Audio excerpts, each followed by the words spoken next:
However, I believe there could have been some carrots that were added to that, and it could have been done differently. And it worries me when we have, right-wing religious fundamentalists, Christian fundamentalists, who are on the dais in the announcing of the embassy being in Jerusalem. That being the case, I believe the embassy should be in Jerusalem. Yeah, I mean, is it the right thing? Trump has a tendency to do the right thing in the wrong way. I mean, in certain, when it comes to Israel, it never seems to leave a pleasant taste in the mouth. But the Jerusalem in the Jerusalem issue, the peace with Saudi Arabia and the Emirates, I think they have to be praised for those two things as far as Israel is concerned. And do I think the Clinton administration would have done it? No. Do I think that Obama would have done it? No. And hey, he did it. Yeah. Daniel, I see you just huddling in the background there. Well, I shared that I think we do give our administration credit for it. Yes, I heard none of that. Do I go out and celebrate it? That's a different story. As we do that and see where it leads us. I think it's as both of you shared, I think it's a great thing for Israel. I think it's a great thing for hopefully the future of creating peace in that region with Israel, its inhabitants, its neighbors.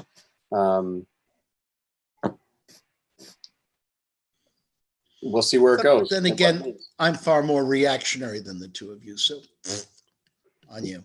Notice I could do up now. Yeah. I wasn't able to do that before. Mazel tov. Earlier this week was gone in my vocabulary. What about? I want to show you. I want to show you something. Wait a second. I want to show you. I am sometimes going to be in witness protection. But the good news is you're also on the other side, and you figured out how to use Zoom on your computer. Aha! Absolutely. And do you see? Look at the background. It is Maine, my friends. Maine. Welcome to Maine. Here's my background. I saw. Are you raining too? Is it raining there? It is. No, it's a picture of you and the Pope. Ah, it is a picture of me and the Pope. Good looking guy. Hey, by the way, the picture in the Jewish News of you look so good. You couldn't have looked better. For those who don't realize that Rabbi Daniel Schwartz wrote a Devar Torah for the Jewish News, and they put Rabbi Daniel Schwartz's picture there. So that was amusing. So anyway, well, are there other people on? No, now? Not on Zoom. You can watch it on YouTube. They're texting through Brian, right? Brian, question. But they can see us right now. Yes, we hope so. So for all of you, I just want you to know, I miss you terribly. I really, really do. And thank you for your comments last night. I really appreciate it. I do. And may you Gamar Tov. May you have a Gamar Tov. Yes, 6 months ago, the plan was you were going to be in town now. So that's true. And we missed that opportunity as well. So yes, it's confirmed we're online, which is all good. So I want to move to more about Israel, and then I want to go to our congregation, or the role of a synagogue in a changing world, because as you said last night, a crisis is a horrible thing to waste, but also the terrible thing to waste. The idea of the Jewish world's changed. It's an a la carte, religion for a lot of people, and the congregation, the building-based synagogue is something that not everyone's looking for. And so how do you evolve? But let's first talk about Israel today and the relations there, because I think it's really a challenge for the younger generation, especially, right? And as three individuals who have a strong sense of Ahavat Zion, of a love of Israel, how do we, balance that and help people appreciate the value of Israel and wrestle with it when Israelis politics right now are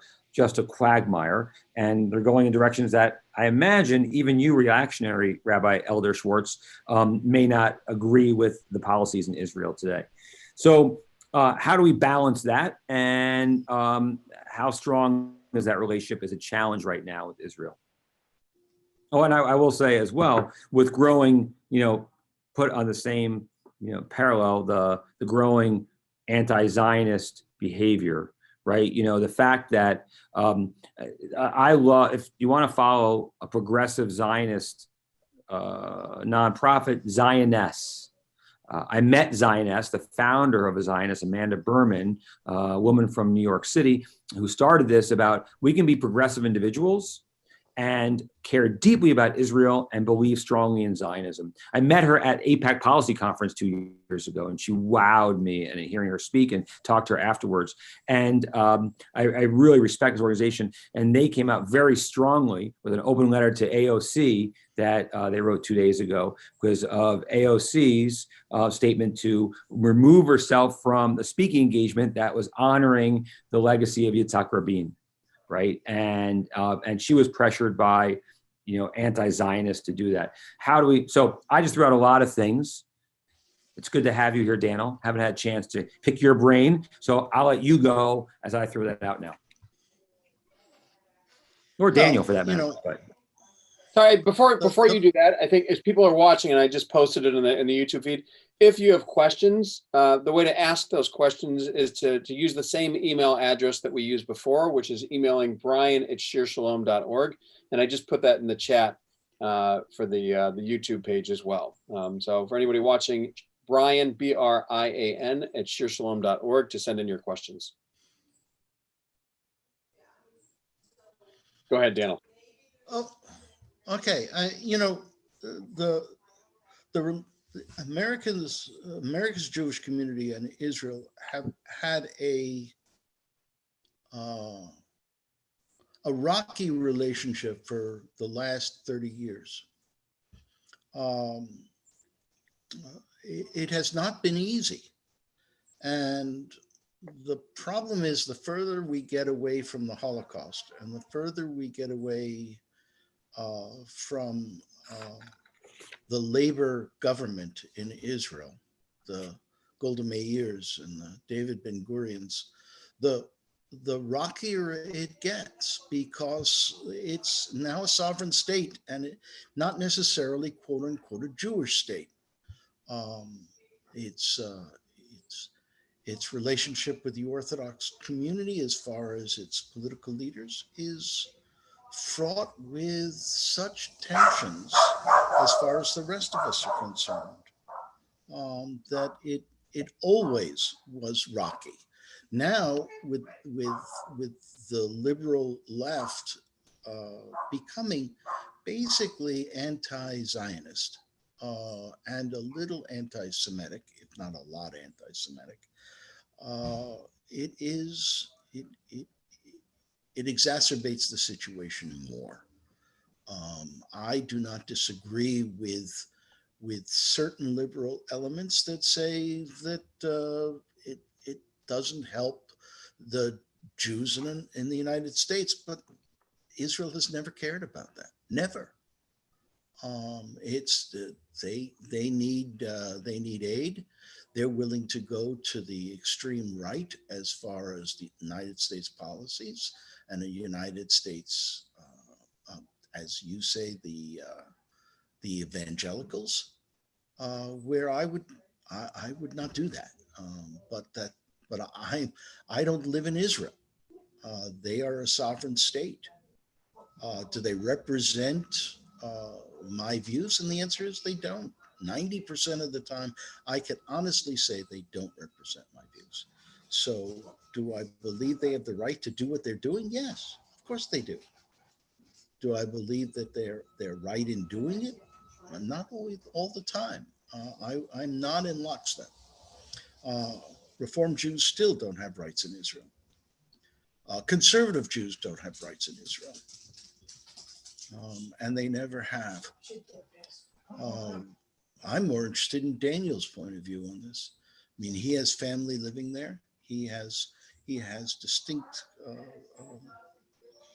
relationships that are familial. So, what do you think, Damon? I think that for me, as I learned, there's a lot of different ways to come at this. And for me, the most important thing is looking at things historically and trying to understand where Israel is coming from when they make a decision, where other nations are coming from when they make decisions as well. And there are a lot of policies within Israel that, like Rabbi Schwartz, I don't agree with. But there are some policies that I do agree with. The idea of the importance of a Jewish homeland.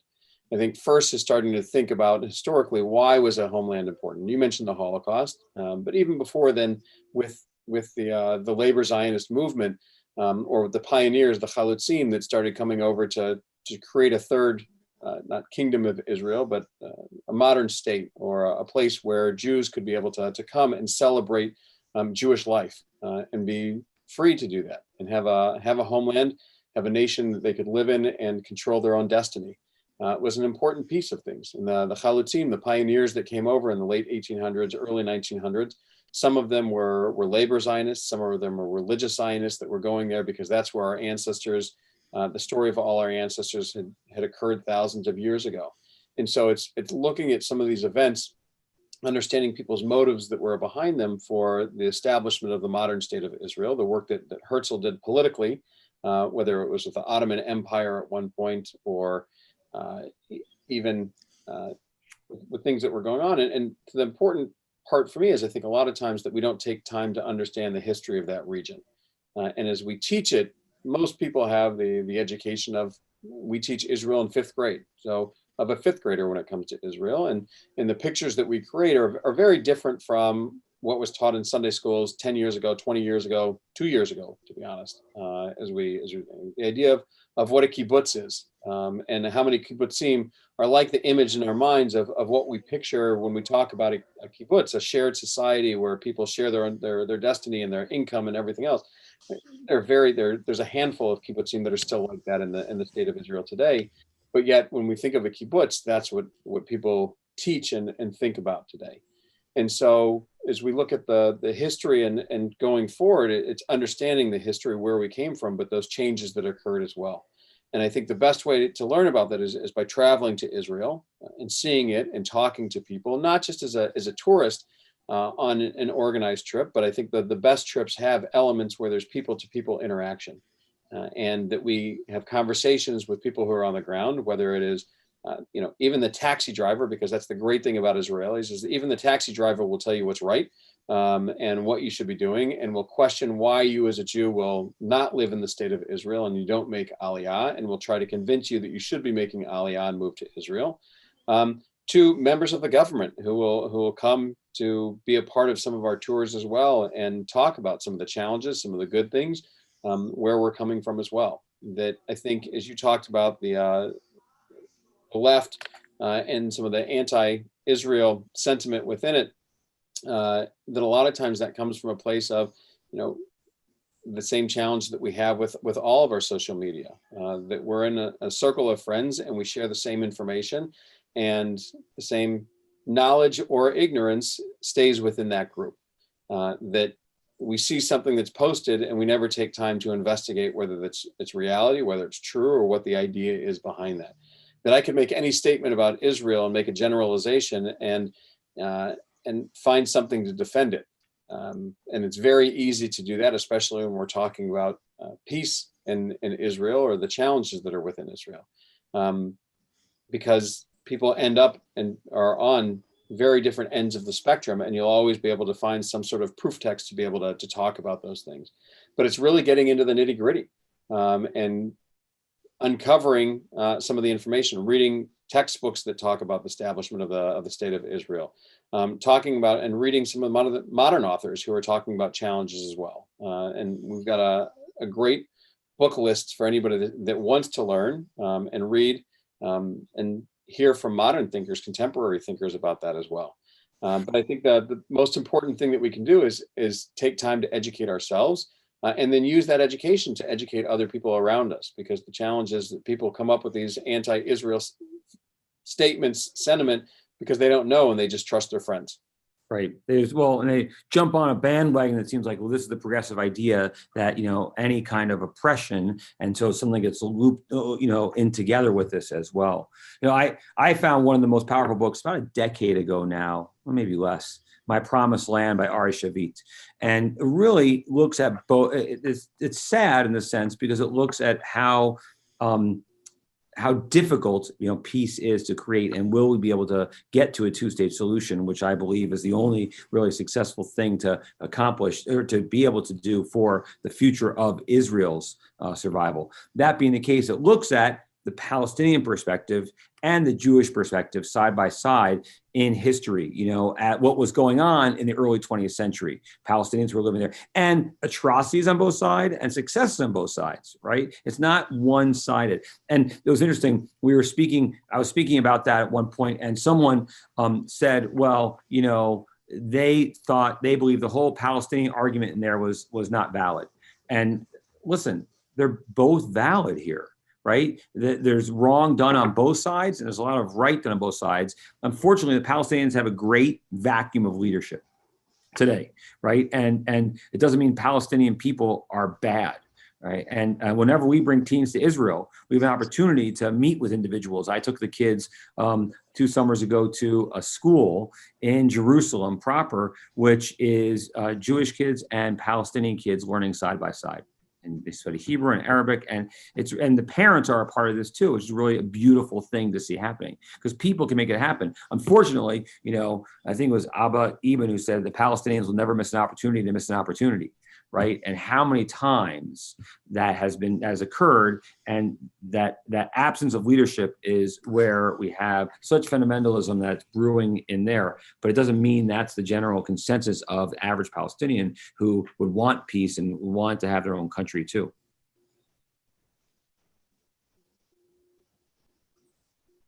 Crickets. Are there any questions from those from the gallery?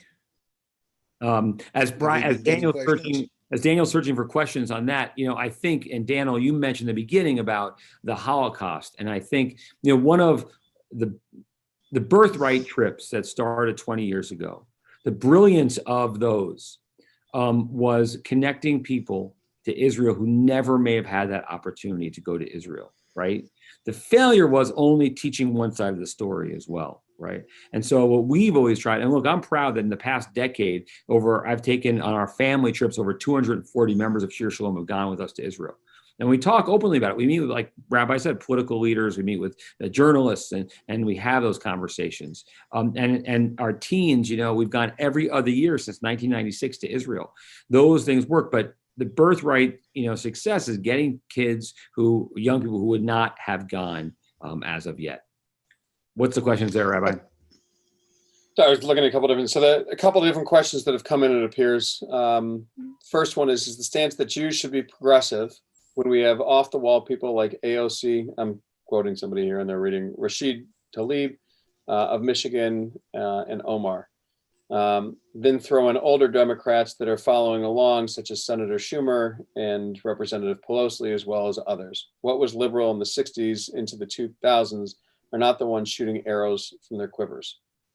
I believe it's time to break away. So this is more of a statement. I believe it's time to break away from their far left anti-Semitic mantra and move to the middle.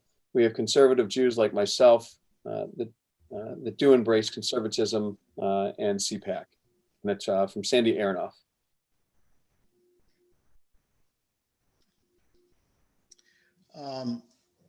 Again, it depends on, as Rabbi Schwartz said, your perspective. I've been alive from right after World War II to the present, and I have seen shifts. My problem with Israel's government is they have a terrible PR program. They just don't sell themselves correctly or well. The problem with the Palestinians, I agree, they never miss an opportunity to miss an opportunity. They are so intransigent. They have a weakness. Again, living through Yasser Arafat's refusal to make peace when he would have gotten 95% of everything he asked for was a tragedy, a tragedy for the world. Um, uh, do I think that the far left, do they have it right? Absolutely wrong. I mean, I can't believe Schumer. I can't believe Pelosi on certain of the things that they've been saying. But do I think that the far right is correct either? You know, a pox on both their houses. We have to remember our role as American Jews is not just to support Israel, right or wrong, but to try and create a wonderful solution for the Jewish people. And sometimes we get lost in that. I love Israel. I've loved it since I went there in 1956.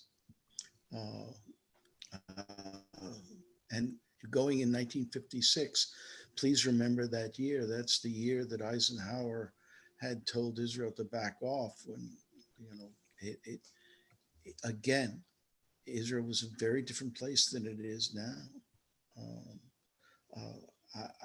And again, I want to see Israel prosper more than anything else in this world. You know, it's like that old joke about the man who goes to Golda Meir and says, you know, when you go to the wall, what do you pray for? So I pray for love, I pray for peace in the world, et cetera, et cetera. He says, do you pray for, you know, I pray for peace in the Middle East, you know, and peace between the Palestinians and the Jews. And Golda Meir says, you're talking to a wall. We're talking to a wall sometimes, and I wish we wouldn't be. Well, Rabbi, I'd be careful. You said the word is the solution for the Jews. And so, you know, I both Rabbi and I heard that. And we're like, well, how do we define that? You know, Israel is important for look, I believe as a Reform Jew, strongly, we can be a Jew anywhere. And that's really the innovation of the rabbis after the destruction of the temple, right? And taking it on the road and running without the ball. And the beauty of the fact that we can make Judaism thrive wherever we are. Now, our roots come from Jerusalem. So there's something holy about being in Jerusalem, something uniquely special. There are times, though, when I'm at the Kotel, at the wall, it feels like I'm at Disney World. And the Orthodox control it, and it doesn't feel right at all to me. And it's like talking to a wall, right? It doesn't feel like my place. But there's other times, you know, walking the streets of Jerusalem on Shabbat, when it's peaceful and quiet, and you see other Jews walking to synagogue, and of all different kinds of synagogue, you feel good about being a Jew, and you realize I'm part of a much greater community. Now, the idea of political Zionism, that we always have a homeland that we could go to, God forbid, you know, that the David Dukes are elected to power, or certain individuals, you know, who would want us out of America, and we aren't safe. Well, we have that, and we know what would have occurred in, you know, 37 if Israel existed, right? And we know when the St. Louis was set off to sail in 1939, Hitler said, "See, no one wants the Jews." Right. And they were turned away at Palestine by the British. They were turned away on the shores of America as well. So I believe in that ideal of why Israel is important. And we've seen that, you know, remember in the crisis in Argentina, was it 20 years ago, when the rise and the economy crashed and the rise in anti-Semitism, the flood of French Jews have gone to Israel in the past 5 years because of the rise of anti-Semitism. So it's important in that way. For me, though, it's a place to renew and refresh my Judaism when I go. But I'm not making Aliyah. I'm very proud to be an American Jew and a Michigan Jew. But I think it's also. I read the QAnon stuff, and I am telling you, if you think that anti-Semitism is dead in America, read that, and it'll give you a heads up. It's very alive, and it's here, and there has to be a place for us Jews to go. Do I believe in a two-state solution? I certainly believe in a two-state solution, but I believe there must be a Jewish state. I do. Daniel? There's a piece that I was going to say that was similar, but you talked about Judaism thriving wherever we are, that we can be outside of Israel. And I was going to say, unfortunately, our world doesn't allow it to survive outside of Israel at times. And that's why that's one of the reasons for the importance of Israel and having a Jewish state where people can go. And as Rabbi Schwartz just mentioned with QAnon, like there's a lot of anti-Semitism here, and whether that's just coming out from underneath the rock and has always existed, or it continues to breed and grow. That's the question for me as we look at things, because they're definitely challenging times, and we've experienced it, and members of our congregation have experienced it, and hopefully there at some point we continue to educate people and get out and make sure that we're fighting against prejudice everywhere, but especially when it comes to anti-Semitism, and the work that we're doing as a community is able to reach some of those groups or people before they join those groups. I mean, I've seen the trucks go around here as well as on newsreels, and I will tell you that those trucks, carrying people who have American flags and who are and are brandishing weapons, etc., remind me so much of the newsreels I saw. You see with the Nazi stormtroopers. It's scary. It's very, very scary. And to have the insurance policy of the Jewish state is a good feeling. To have people saying, "Oh no, it shouldn't be," they're not, that the Jews are Nazis, that the Zionists are Nazis, is heartbreaking. Heartbreaking that the liberal cause has gone to that. That they bought into that is to me scary too. Mm. So, I think we've bludgeoned this subject. So let's move on. Well, let's move to our survival in this world, not pandemic world necessarily, though it's exacerbated some realities, but the idea of the vibrancy of a synagogue. And some questions came in there like, listen, our Judaism has changed, and that's not necessarily a judgment, just a reality, right? The obligation for people to belong to a synagogue has changed drastically in the past 50 years, past 25 years as well. And what will Judaism look like in the future? So how do we innovate, and what can we do that's most important that connects with people as well? Do you want me to start with my one answer to that question? Sure, because I was reading other questions on here. Okay. I mean, one thing, let's take a page out of the Lubavitcher tradition, right? And meet people where they are. The idea, Rabbi Menachem Mendel Schneerson, of blessed memory, he was the one who created those mitzvah tanks, right? And reinvigorated Lubavitcher Judaism, which had been decimated, of course, after the Holocaust. And but the idea of we aren't just a building, and it just happens to be where we can hang our hat at times, but we can be a community anywhere, and we will go to our people and find ways to engage. Whether it means teaching in someone's office building, or it means, meeting teens for coffee, or going to the college campuses where our kids are as well. Those idea of maintaining and creating those relationships, I think, is one priority that's got to be. I think the rabbinic community has to own up and step up. Again, I believe there has to be an entrepreneurial rabbinic core, and we don't have it. The reform movement doesn't encourage that. Conservative Judaism certainly doesn't encourage that. And the only ones who are encouraging that, I hate to say it, are the Lubavitch. I think we should take a page out of their playbook, and we should be sending rabbis to communities that need rabbis, and our movement should be paying for it. I think that we should be out there doing Judaism and doing it where people live, and not in our perspective, but doing a needs assessment. Uh, I think that the intermarriage rate is now 60 to 65%. And what about the children from those intermarriages? I think we should make them part of our family. And I think we've just, in attempting to do other things, we've forgotten about them. And I don't think we should be forgetting them. I think we should be going in, because of HIPAA and various other things, we are not caring for our people.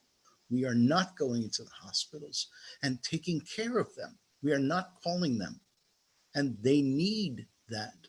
There are people who are at risk. The elderly of the Jewish community, for example, are at risk. How many programs do we have for them? We have so few. I mean, you can't even name them. Other than having homes for them. And it's our responsibility to serve them.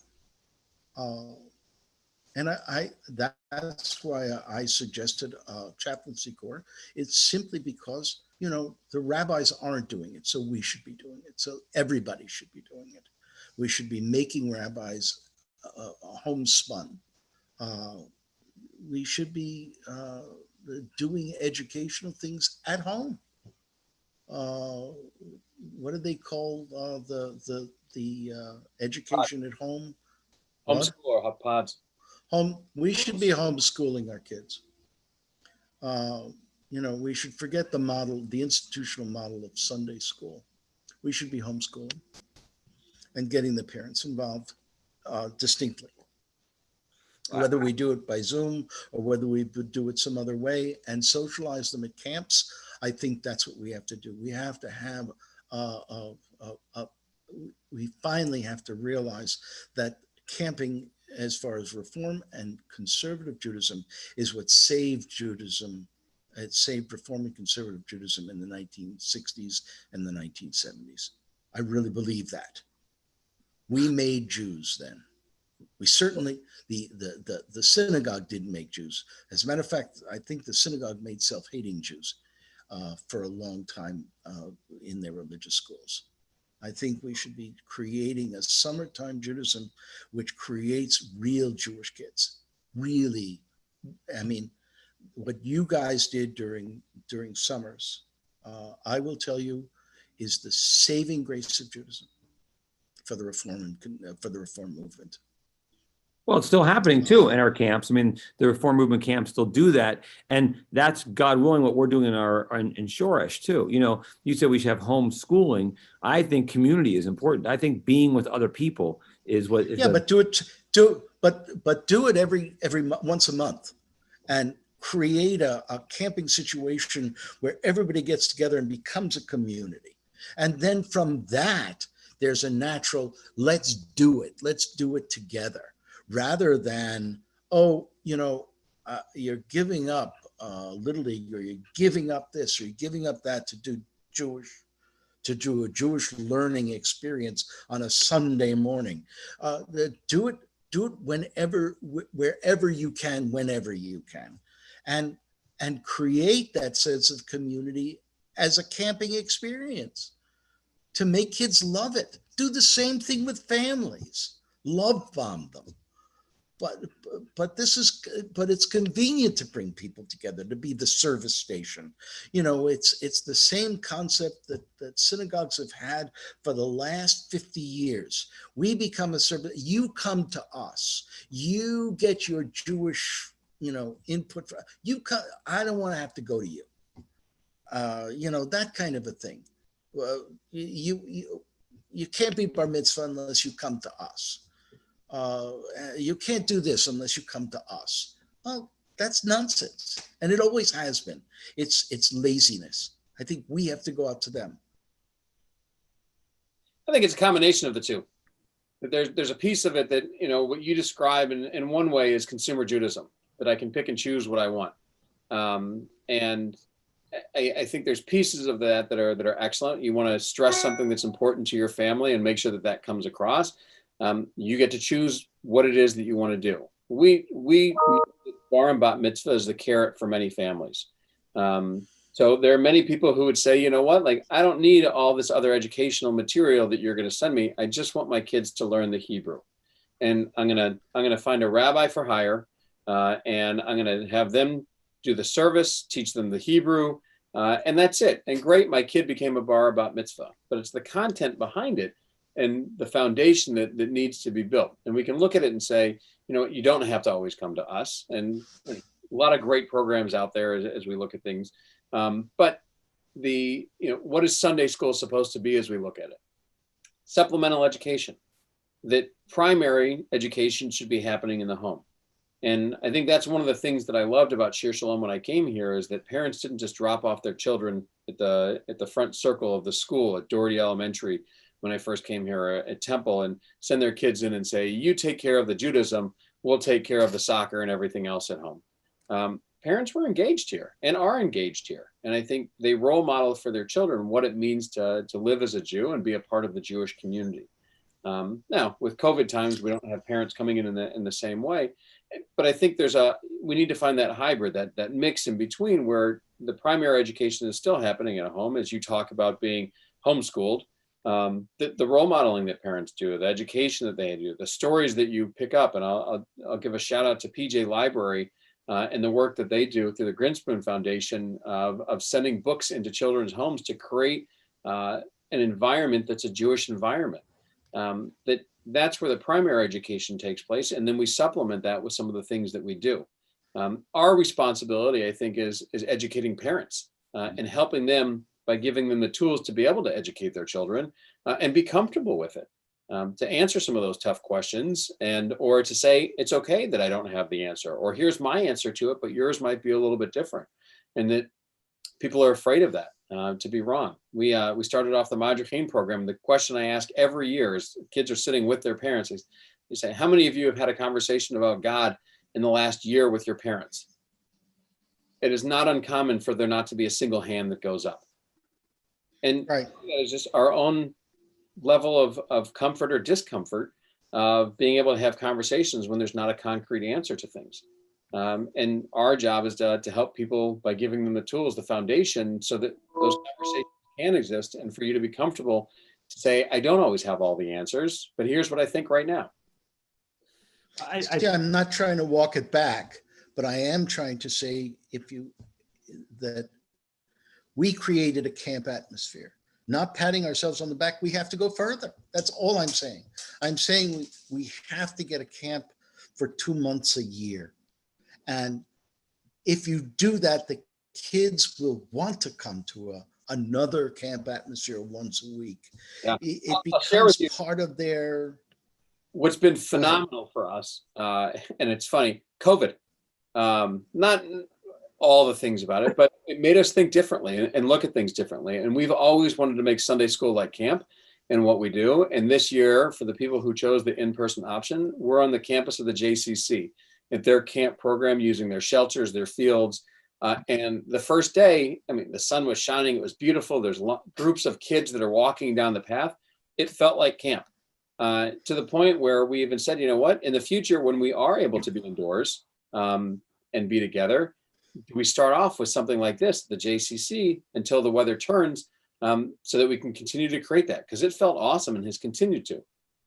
So I've been notified that it's 1:01. We're having so much fun. We've been going for 45 minutes. I'm going to log off, let you guys go for a few more minutes, and pick up where people are waiting for me, and the sermon continues. So, and Daniel, you do that in 29 minutes as well. So you'll want to give yourself a break as well. So, but I'll let you finish that conversation.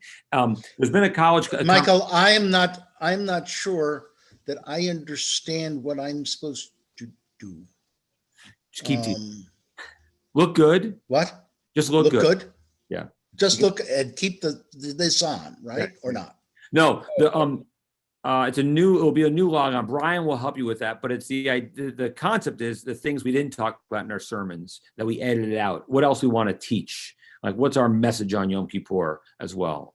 And so, or for Daniel, for Rosh I Hashanah. had no idea. What who knows that? Okay. You'll figure it out. Okay. See you guys. All right, Daniel, it's you and me. The Schwartz boys can take over right now. Excellent. Just take over the world. Moskowitz is no longer here. Okay, so ask questions because I don't have the questions that you got. So it looks like there's a couple that are timed differently as we're going through. So I don't know the order of them. So go through 4 questions that they've asked, and I'll pick one.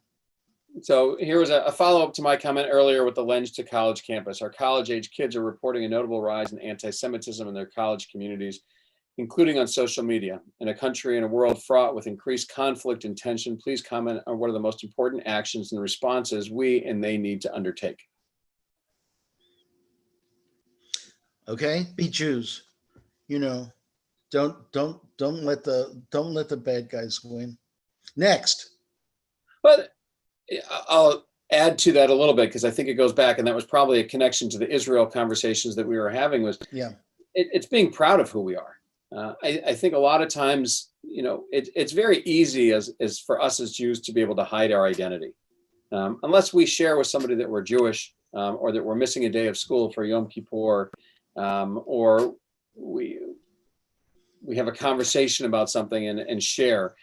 People don't know that we're Jewish. And so sometimes, and this goes back to the question about anti-Semitism as well, it's easy to let things slide, to not stand out, and for allow things to happen. And so what's the best thing a kid on a college campus can do with the rising anti-Semitism? I'd say 2 things. One, when you see something, speak out. If you're comfortable in that oftentimes you might feel like you're a minority, but there are other people who agree with you and who are just too afraid to stand up as well. And so when you see something, whether it's on social media, to call the person out and to share, that's not true. You don't have to defend it. You don't have to give the logic behind it, but just to call it out and to be able to share. The second thing is to reach out to resources that are available to you. And so on a college campus, one, for our members of our congregation, we're always there for them and happy to direct you and help in any way. But 2, there are a lot of organizations on campus, starting with Hillel, that they will be able to advocate in a way that sometimes you might not be as comfortable doing, but coming from a larger organization with an administration, with paid staff and volunteer staff who are taking stands on different things, that they'll be able to speak out and stand up to some of the challenges that you see on campus, or will be a support system as well for somebody on campus that needs that. And there are organizations like the JCRC and ADL that will oftentimes get involved too. It's just a matter of the level and where things are occurring and what's happening and who needs to step in and take part in it. And I would say that it's sometimes beyond the Jewish organizations as well. It's reaching out to your college administrators that, depending on where these things are happening, reaching out to a dean of students on your college campus, reaching out to, if it's in residential life, wherever the events may be taking place, student senate, and having conversations with some of them to curb some of these actions as well. But the problem is also that sometimes there's pressure from the professors and the teaching staff of universities where they have sort of bent towards the left, so to speak. And it is very difficult to speak truth to power. And you've just got to do it. I mean, you've got to be able to take the hits. And that's a problem with a lot of kids, especially in college. But you have to call them on it, and you have to call the university on it, and be willing to use the press. You have to be brave, and that's hard to ask of kids, especially college kids. But that's what has to be done, and you can't give in to the bad guys. I believe that lately hell is empty these days. All the devils are here. And it's a shame, but we have to put up with it. Somebody has I saw something about Breonna Taylor, and somebody wants to comment on that case. Is that true? Yep. Thoughts on Breonna Daniel, Taylor? did you see that? Community from Talia.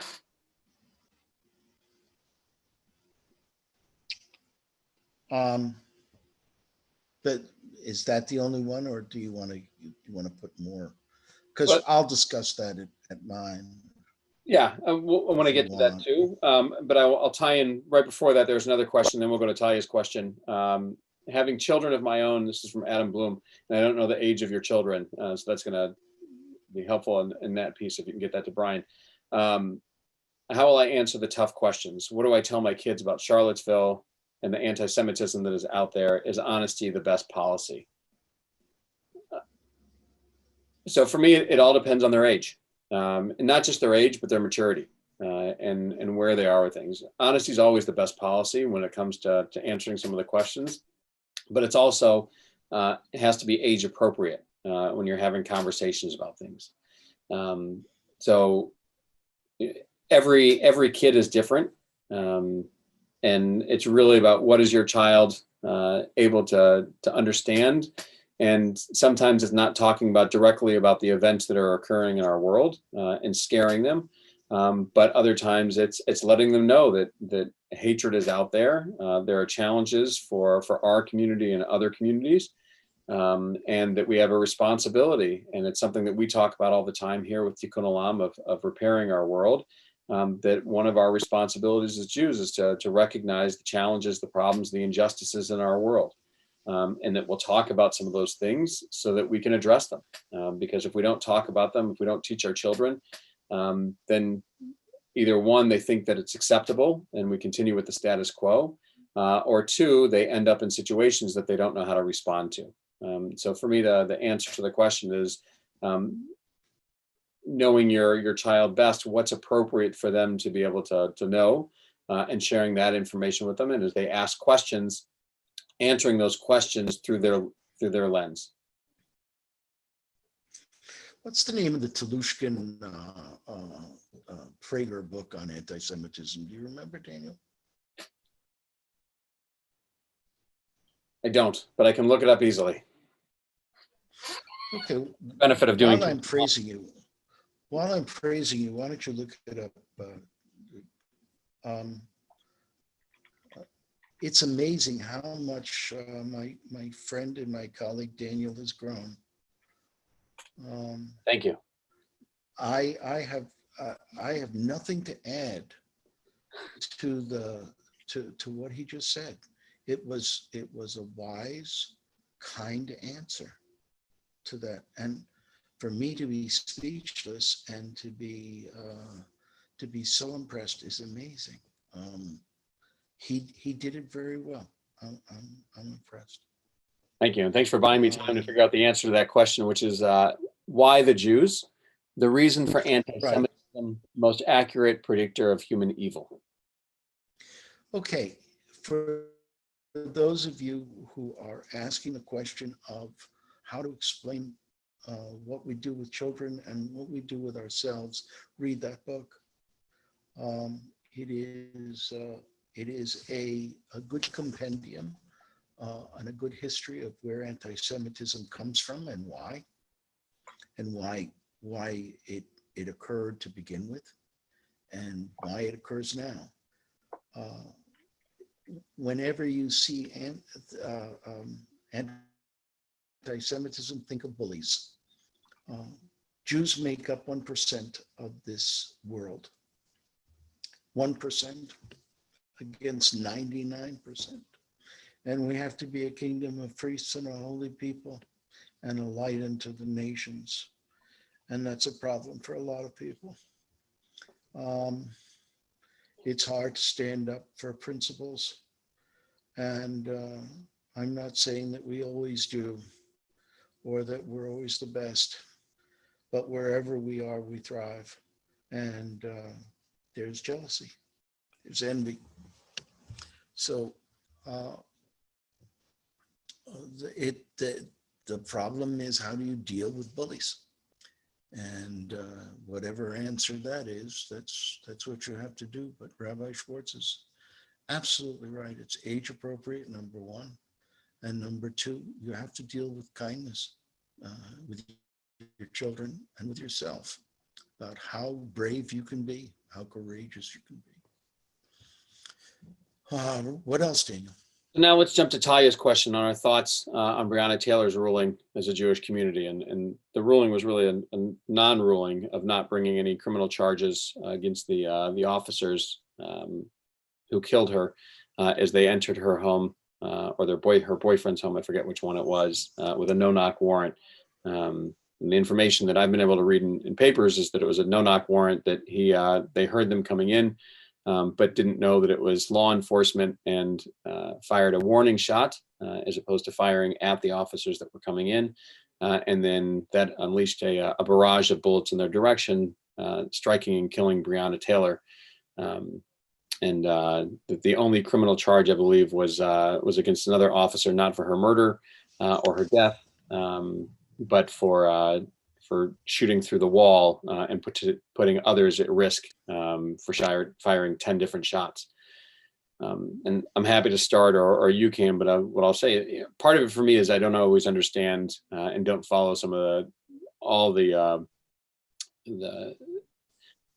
I'm not the jury that's making that decision. So I don't have all the information that they were making. But that being said, what I can tell you is there's a problem in our country. And the problem that we've seen it, which is why you've seen us out and talking about Black Lives Matter, is that the problem is that there are two sets of laws in our country at times, and that it's not a fair justice system, and the policing that goes into it.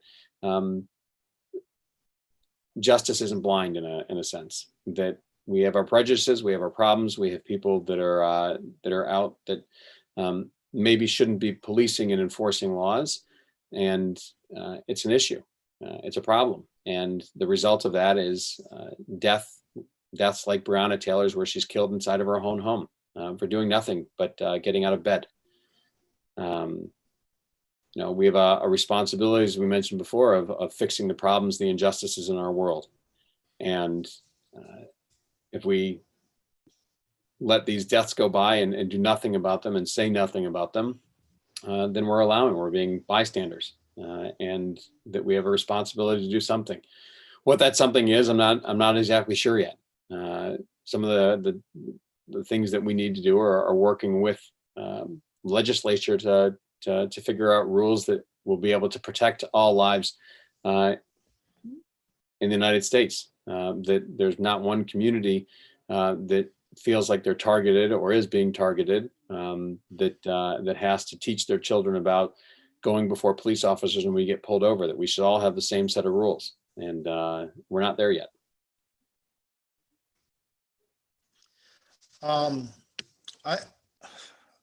I think that you have to separate the Breonna Taylor case out from the others. It's more of an anomaly than it is a rule. That being said, it's a tragedy. The tragedy is the no-knock warrant.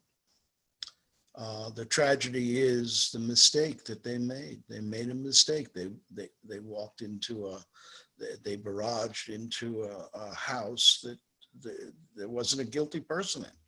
And therefore, the homeowner responded as a homeowner responded. The police, thinking that they were in the right, not knowing who was behind that door, thinking that it was a bad guy, responded the way police respond. Breonna Taylor, from what I read, was in a different room. It wasn't an act of anti-Black. It was a protective thing. The bullets went through a wall into a person. That could happen white, Black, or in between. I don't think that's a white-Black issue, a Black and white issue. I think that other killings of people who were of color is more of a problem to me.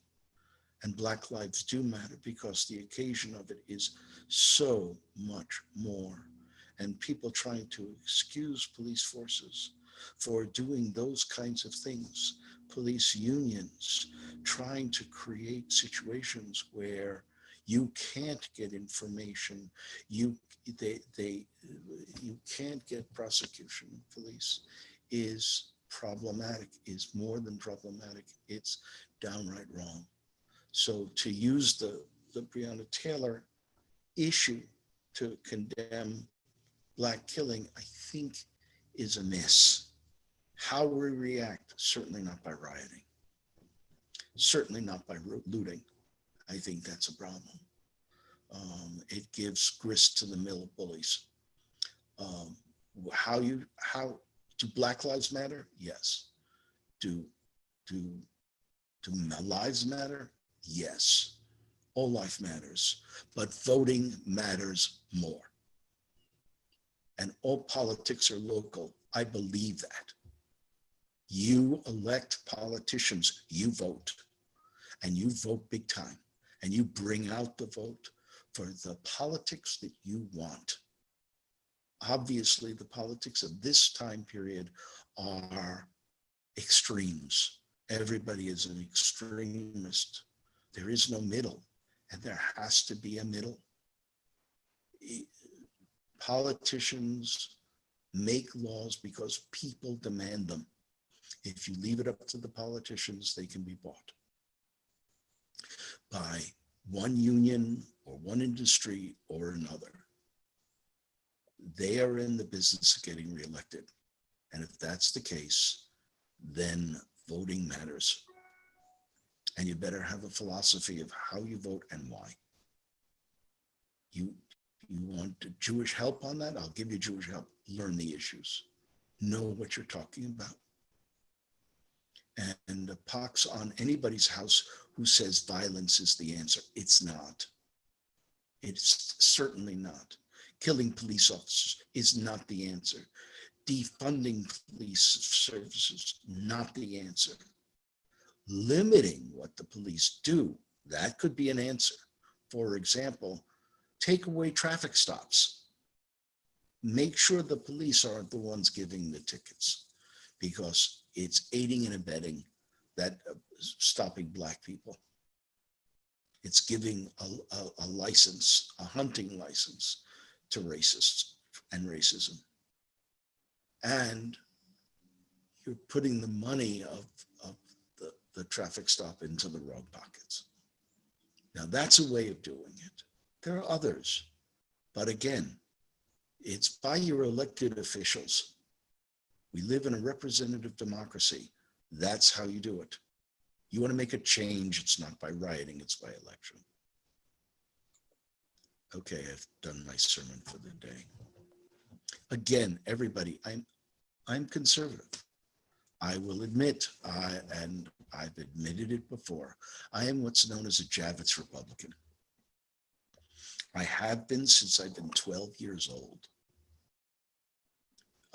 For those of you who don't know who Jacob Javits was, he was a moderate Republican, which would be or a liberal Republican, which would be kind of a center Democrat these days. I'm a Rockefeller Republican.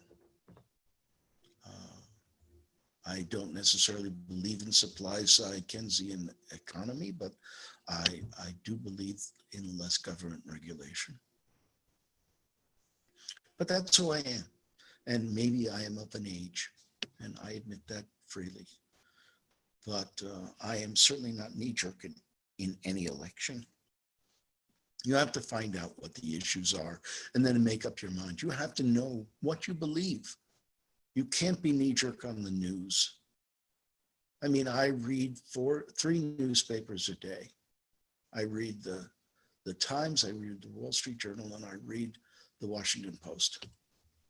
And all of them are slanted, all of them. It's not fake news, it's news, but it's news written by people who have a slant. And as long as you know what the slant is, then you take it with a pound of salt. And, I don't agree with Rabbi Moskowitz all the time. I don't agree with Rabbi Schwartz all the time. And that's what makes the beauty of this congregation.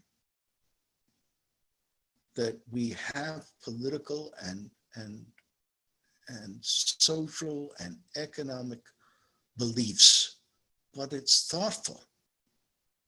And if you live in an echo chamber, you live nowhere. Rabbi Schwartz convinces me on various issues by his arguments. And if they're logical arguments, I'll go study. My mind isn't made up, hopefully. And if it is, there's something wrong. If it ain't broke, break it. And that's a belief. I believe everybody should be that way. And when I hear somebody who is literally living in an echo chamber, who's giving me what they heard on Fox News or on CNBC, I'm telling you, I am crazed. I get angry.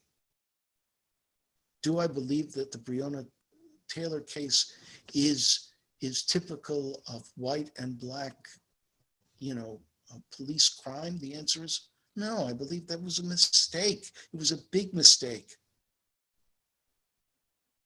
It was a terrible mistake. But do I believe it was a racist mistake? Well, they were in a black neighborhood.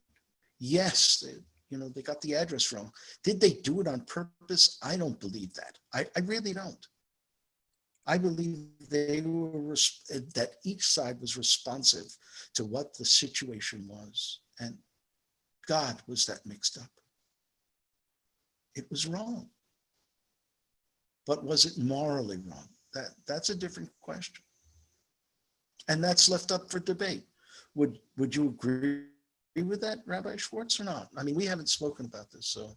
We haven't. I would agree with that. And I didn't distinguish the two in my remarks, and I appreciate you doing that, because I think there is a difference. The question, though, and this is where I need to read a little bit more, is what led up to that no-knock warrant? Why was that one in place?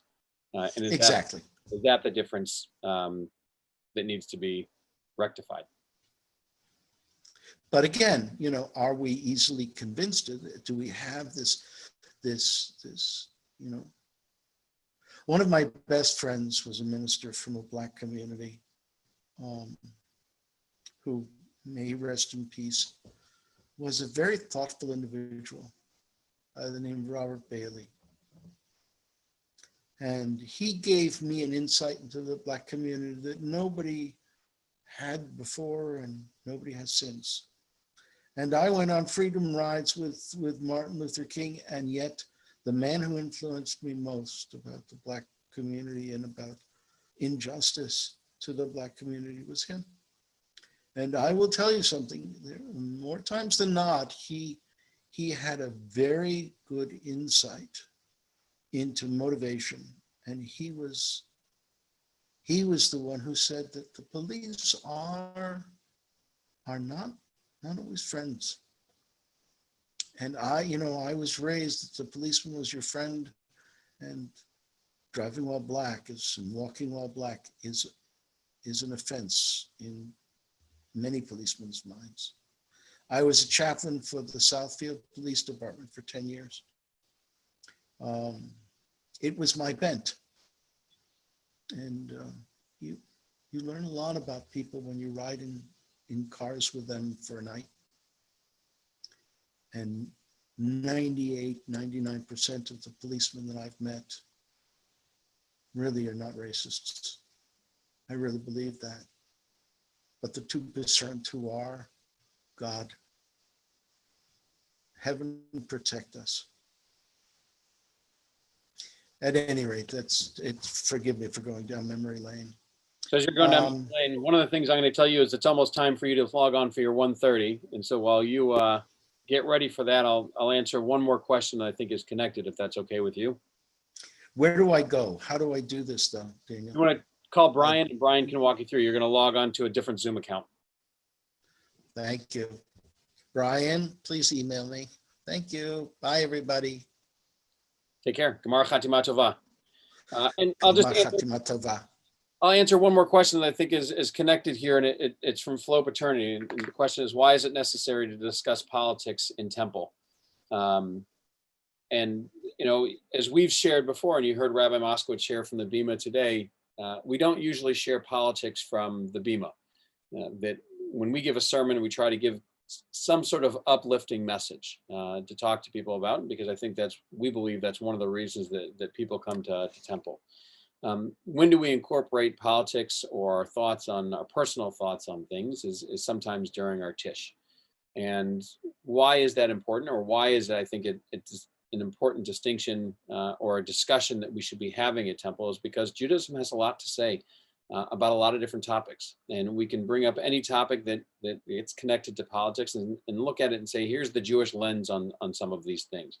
Now, the challenge is with all of Judaism, or the good thing about Judaism, is there's always a minority opinion to many of these discussions that occur thousands of years ago in the Talmud, where a majority may have said one thing, and we have the minority opinion, which is still recorded so that we can see their logic behind things as well. And oftentimes those will be used for proof texts as well, so that we can understand how a decision made, why a decision was made, what Judaism believes on different things. Why do I believe that it's important for us to share and have those conversations here at Temple, is because we want to share a Jewish perspective on some of these things. You know, one easy topic to begin the conversation would be abortion. Abortion here in the United States and the discussions that would go on. Judaism says life begins at a very different place than our Christian neighbors believe life begins. And so even the discussion about the definition of when life begins will slant our view on whether we believe abortion is something that should be permissible and allowed, or if it shouldn't be. And so having those conversations here at Temple hopefully gives a Jewish perspective on some of these topics which are relevant in our lives, and conversations that are happening on a national level. And so we look forward to more conversations like that, and to more Tish and questions and answers and conversations and learning from each other. And for the 78 people that I can see that are viewing right now, and the families that are with them, we look forward to more of these conversations. And maybe that's what some of those classes might be as we have discussions. This year, we're going to be offering a class called Hot Topics. And that will be a Jewish lens on different events, topics that are coming up in our national discussion. And we look forward to those. And those are going to be on Tuesday nights, I believe, once a month. It'll be the first or second Tuesday, and we'll have information that'll be published about that soon if we haven't done so already. But with that, I'll wish everybody a Gemar Chatima Tova, because this is the same Zoom channel that's going to be used for Rabbi's discussion, which is starting now. So I'm signing off real quick and wish you a Gemar Chatima Tova, and we look forward to seeing you and concluding Yom Kippur services with you, picking up again either at 2 o'clock with meditation services, Pitzla at 3, which will be on Zoom, or 4 o'clock with our afternoon. Kind of a multifaceted session here of contemplative journaling, some guided meditation, and then options at the end for you to type in via comments or questions, some kind of facilitated group conversation there at the end, although it will be a one-way feed for me to then answer your questions. So I'm going to start off with a little bit of philosophy and pontification around why meditation, and why meditation on a day like today. So meditation in and of itself does not give a answer. Made it through it. Just was scrambling because I got people emailing me Tish questions, so I'm copying them and pasting them in the let me make sure I'm muted here. So we're going to get started here with kind of talking about why meditation is so important. It helps to clear the space. It helps to clear mental space for the quote divine or ineffable, as Abraham Joshua Heschel would say, to enter, to fill that space. Meditation doesn't give us the answers per se. It clears the space. It gives us the means for such answers to enter. And why is that so important on a day like Yom Kippur? It's really important because we're asked to contemplate sentiments such as forgiveness, such as where we missed the mark. And while such sentiments can be contemplated on an intellectual level, we're really benefited from diving a little bit deeper into a level where the intellect doesn't quite hit. And in order to do that, we have to quiet the intellect and thought world a little bit to enter into that more spiritual realm. So I'm going to ask if you do have a journal, if you have some kind of pad of paper to write on, to get that out. And if you don't and you wish to not participate using the journal, you can just hold off until we begin the meditation. But if you do have a journal, grab that. And we're going to split our journal up into 3 sections.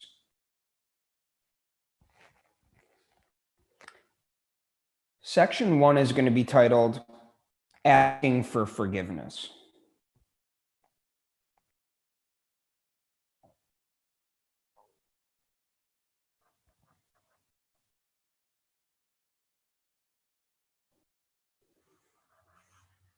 Section 2 is going to be titled Forgiving Others.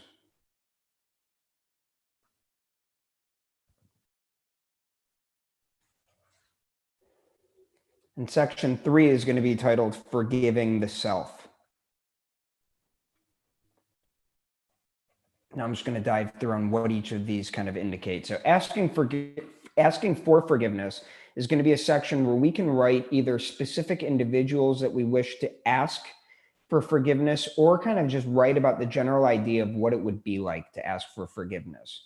Now, the second section, Forgiving Others, is what happens when those roles are reversed, when someone comes to us asking to be forgiven. That's a different muscle.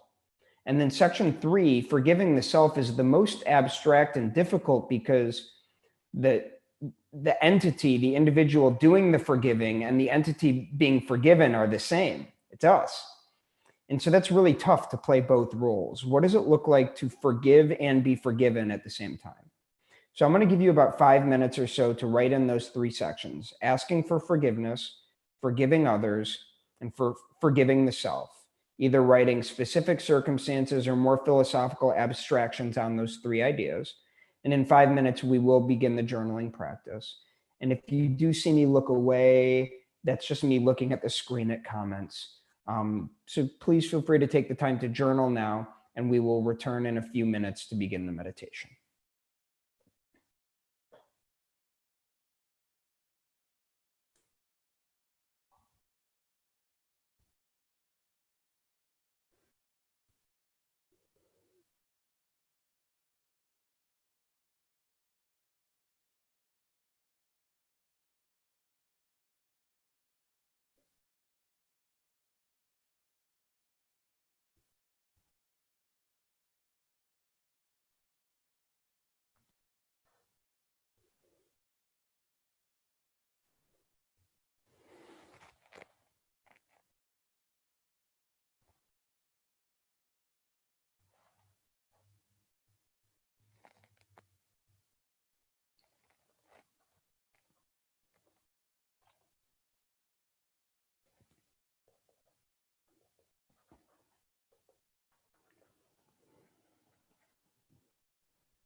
we're going to take another 30 seconds or so to wrap up whatever we're journaling.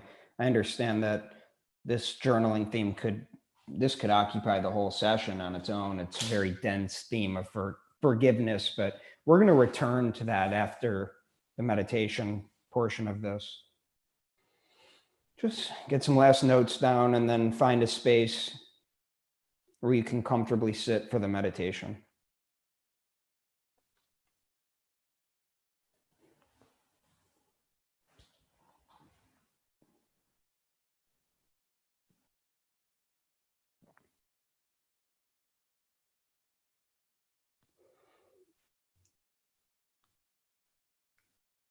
So in terms of what to do with your hands, I like to either do palms facing down on my lap or palms facing up on my lap.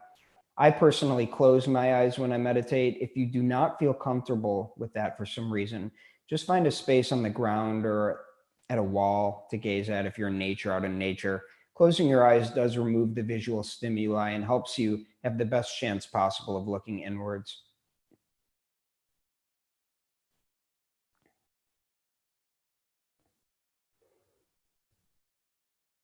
Now, I just want to note that sometimes being still and silent can be a little bit scary and difficult because we're used to being in a constant state of doing. And when we suddenly stop, it can be jarring. And so I just want to acknowledge that you can cut yourself some slack if it takes a moment to settle in. And to allow for such a moment, we're just going to notice what it's like to be silent and still. Start to observe what it's like to transition from a state of doing into an ambiguous state of being. To cease making noise in our surroundings and to contribute to a sense of stillness. Just start to settle into that idea, and I'll return in a minute to begin the formal practice.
Start to bring your attention to your breath.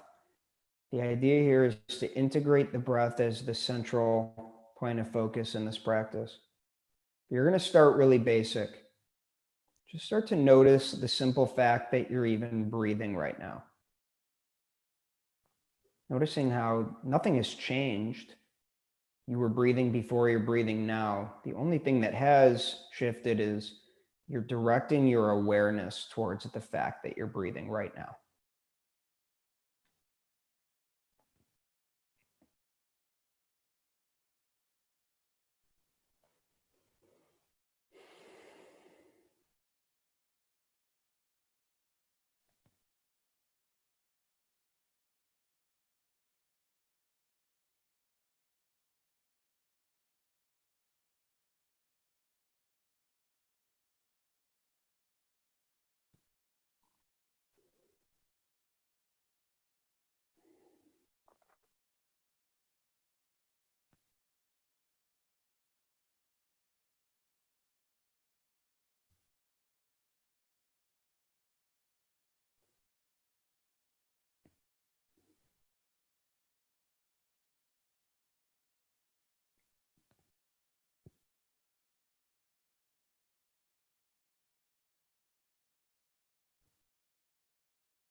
And start to notice how the breath feels physically in your body. The body is a conduit for the breath. And as a result, there's physical sensations that arise with each inhale and exhale. Start to tap into what you feel physically when you breathe.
We're going to move through a couple breathing exercises now designed to prepare our psyche for the more substantive formal practice.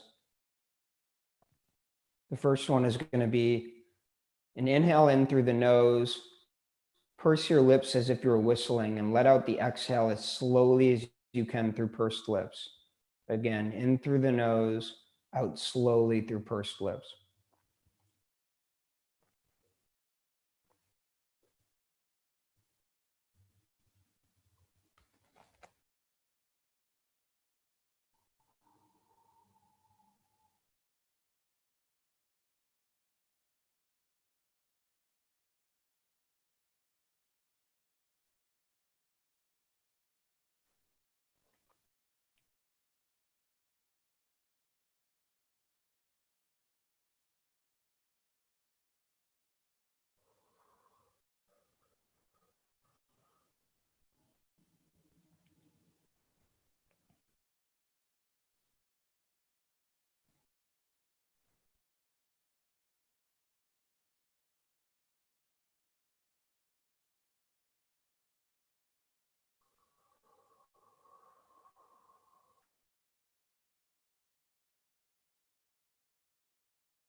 Returning to a breath in and out through the nose if that feels natural to you. And this next exercise is going to be an inhale in through the nose. When you go to breathe out, the focus here is going to be on finishing the exhale, letting out all of the air, completing what you set out to do.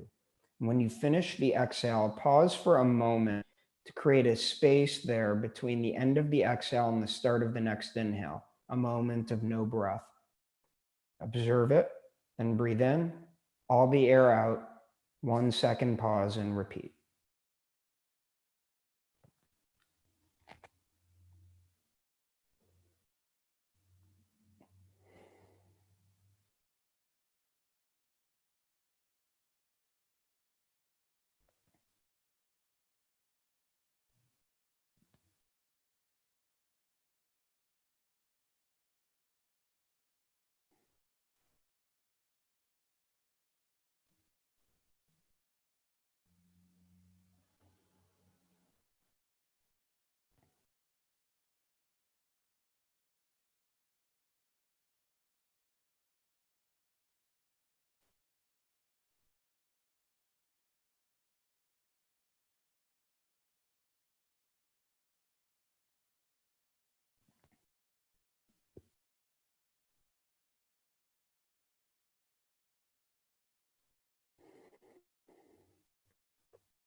And lastly, just coming back to a standard breath that falls naturally for you.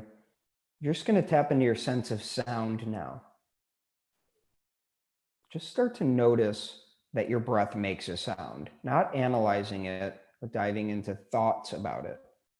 Just noticing that your breath has a sound.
So we're going to move into the more substantive core part of the practice now, where we bring in something called a mantra, which is just a collection of words or numbers or phrases that we use to repeat with each breath in and each breath out. I'm going to offer a suggested mantra that also leaves space for you to make it your own. When we breathe in, I'm going to suggest that you say to yourself, breathing in forgiveness. When you breathe out, I want you to pick some kind of word or phrase that represents what forgiveness feels to you. So for example, it could be breathing in forgiveness, breathing out, I am calm. Breathing in forgiveness, breathing out, I am strong. Or breathing in forgiveness, breathing out, I start anew. It can be any kind of completed phrase, but I want to leave space for you to make it your own. Once you pick a mantra to integrate into your being, we're going to practice relating to our thoughts in a more nuanced manner. And whenever you think or get distracted, which will inevitably happen, pause that mantra. Notice that you're thinking by acknowledging it as thinking. Just say the word thinking to yourself. And then come right back to that mantra that you consciously chose. Repeat that process of stopping, noticing, and returning whenever a thought arises. I'm going to mute myself and practice alongside you, and I will return in a little bit to cap off the practice.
And we're going to ease out of that mantra practice now.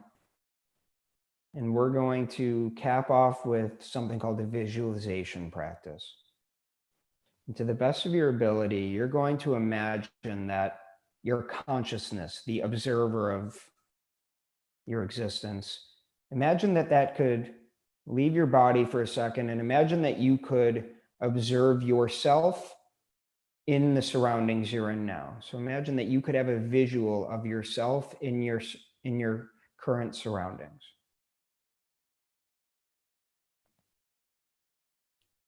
And just start to observe the various nuances and intricacies of yourself in the surroundings you're in from different angles.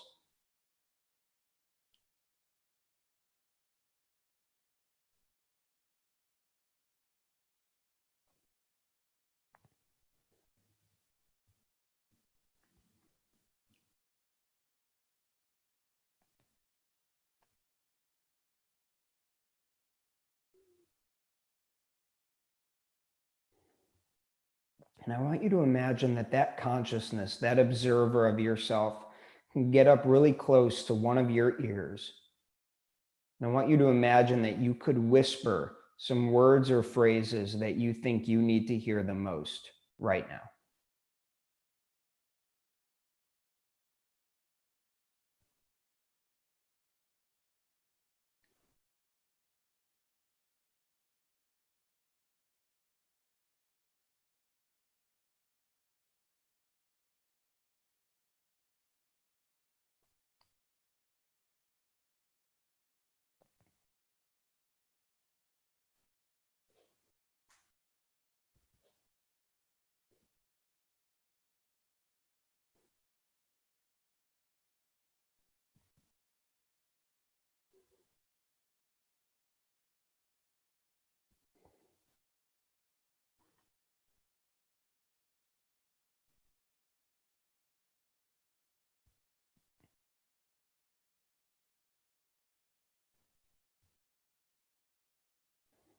And in your own time, at your own pace, ease out of the meditation practice, getting some movement back in your body.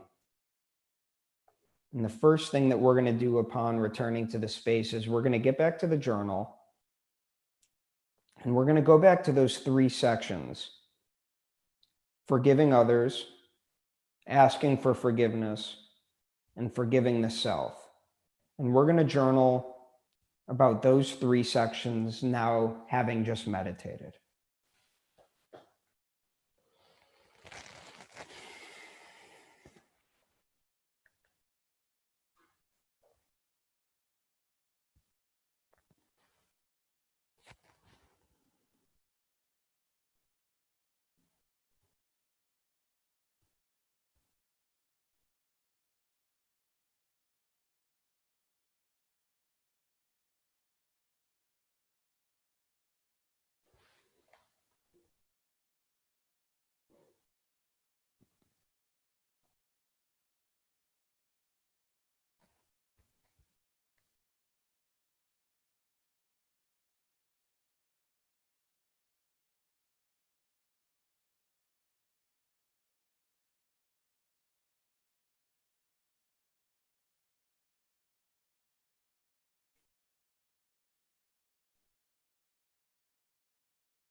So now as we continue to journal, I'm going to give a few more minutes for journaling, for reflecting on how that meditation was and continuing in our 3 pillars of forgiveness.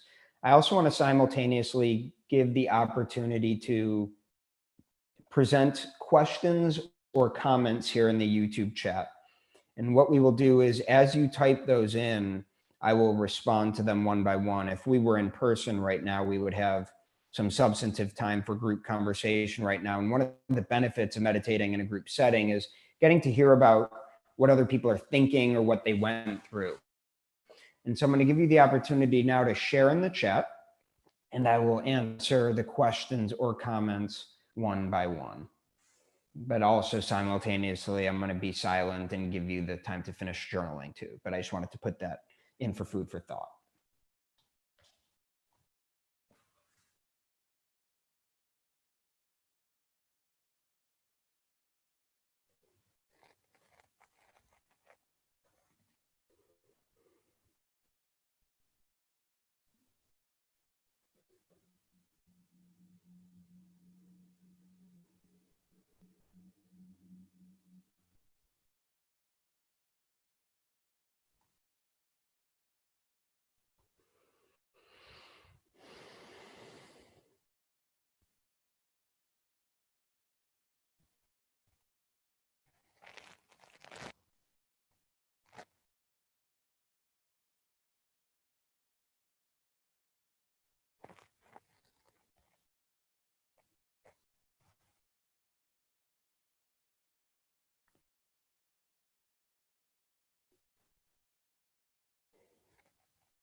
So now I'm personally going to put aside the journal and pay full attention now to the chat. Again, inviting you, this is not a requirement, obviously, but inviting you to now utilize this space to ask questions, share comments, things for me to go off of here.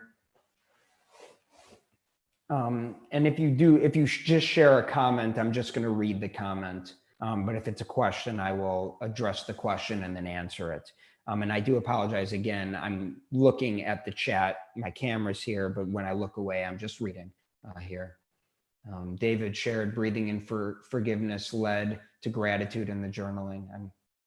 I'm super glad to hear that and really appreciate the sentiment. Amy asks, how do I process fear? Yeah, that's a really good question. And I don't think it's one that I have a concrete answer to, because I think it would depend on the content of the fear and the potential, like how grounded in rationality that fear is. Again, not to say that, not to judge fear as irrational, but some of our fear is actually very rooted in reality. But as a broad answer, and again, Amy, if you want to reach out personally and share where that fear is rooted in, I'd be happy to answer specifically. But what I would say in general is that fear is heavily tied to the psychological concept of uncertainty, right? It's the idea that we don't know or have control over how something is going to happen or over how something is. And that makes sense that that's scary, right? That things aren't the way in which we can control them to be. And so how do we process that? Well, I think it starts with coming to terms with the fact that we only have overt control over the individual foundation of our being, that externally the world is going to happen. And of course we can have a say in certain things, But I think we need to come to terms with the fact that uncertainty is a fundamental truth of existence. That then helps us to, when fear comes up and says, oh, I'm not sure about what's going to happen, well, it becomes expected. Now, how do you process that? I don't know. I don't know exactly. I think, though, coming to terms with the fact that uncertainty is a fundamental truth of existence is a place to start. From there, then it depends on what the content of the fear is. A couple people just thanking for the session. You are so welcome. Appreciate it. I am going to leave another minute here just for anyone else to type in. Oh, we had one amazing meditation experience. Particularly love the mantra and the visualization. I'm super, super glad. I appreciate that. And that was my mom. Thank you, Mom. I'm going to leave another minute for anyone else to share, comment in here. Also, simultaneously, I'm going to share my contact information if you want to share something privately, but not publicly here.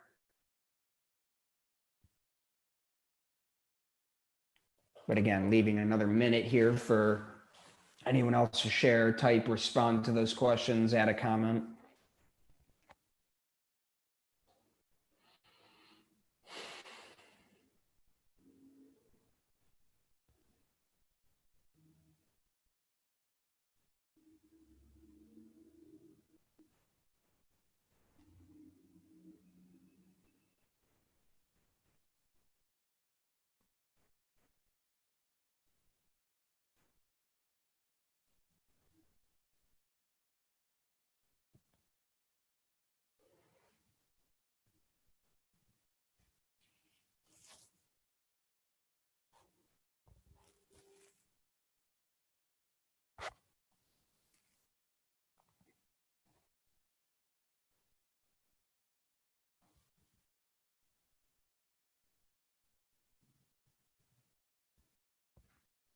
Okay, well, that appears to be it on the comments and questions. I hope that this opened up some cognitive space for you to continue contemplating throughout this day. If you had something that you wanted to privately share or privately ask, please feel free to utilize the email and the phone number I shared here in the chat. Happy to discuss how this meditation went for you today. And again, I want to remind that if you were thinking a lot during this meditation, that's completely normal, that